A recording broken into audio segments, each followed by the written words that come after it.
Proverbe chapitre 10. Proverbe de Salomon. Un fils sage fait la joie d'un père, et un fils insensé le chagrin de sa mère. Les trésors de la méchanceté ne profitent pas, mais la justice délivre de la mort. L'Éternel ne laisse pas le juste souffrir de la faim, mais il repousse l'avidité des méchants. Celui qui agit d'une main lâche s'appauvrit, mais la main des diligents enrichit. Celui qui amasse pendant l'été est un fils prudent. Celui qui dort pendant la moisson est un fils qui fait honte. Il y a des bénédictions sur la tête du juste, mais la violence couvre la bouche des méchants.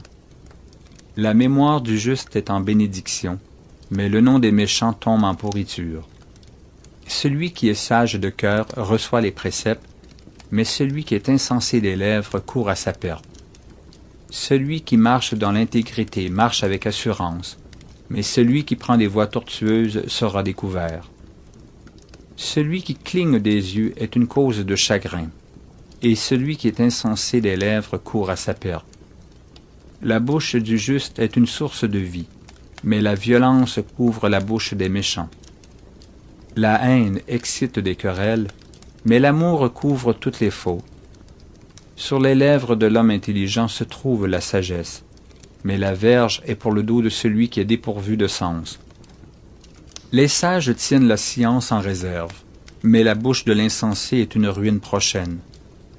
La fortune est pour le riche une ville forte, la ruine des misérables, c'est leur pauvreté. L'œuvre du juste est pour la vie, le gain du méchant est pour le péché. Celui qui se souvient de la correction prend le chemin de la vie, mais celui qui oublie la réprimande s'égare. Celui qui dissimule la haine a des lèvres menteuses, et celui qui répand la calomnie est un insensé. Celui qui parle beaucoup ne manque pas de péché, mais celui qui retient ses lèvres est un homme prudent. La langue du juste est un argent de choix, le cœur des méchants est peu de choses. Les lèvres du juste dirigent beaucoup d'hommes, et les insensés meurent par défaut de raison. C'est la bénédiction de l'Éternel qui enrichit, et il ne la fait suivre d'aucun chagrin. Commettre le crime paraît un jeu à l'insensé, mais la sagesse appartient à l'homme intelligent. Ce que redoute le méchant, c'est ce qui lui arrive, et ce que désirent les justes leur est accordé. Comme passe le tourbillon, ainsi disparaît le méchant, mais le juste a des fondements éternels. Ce que le vinaigre est aux dents et la fumée aux yeux, tel est le paresseux pour celui qui l'envoie. La crainte de l'Éternel augmente les jours, mais les années des méchants sont abrégées. L'attente des justes n'est que joie, mais l'espérance des méchants périra.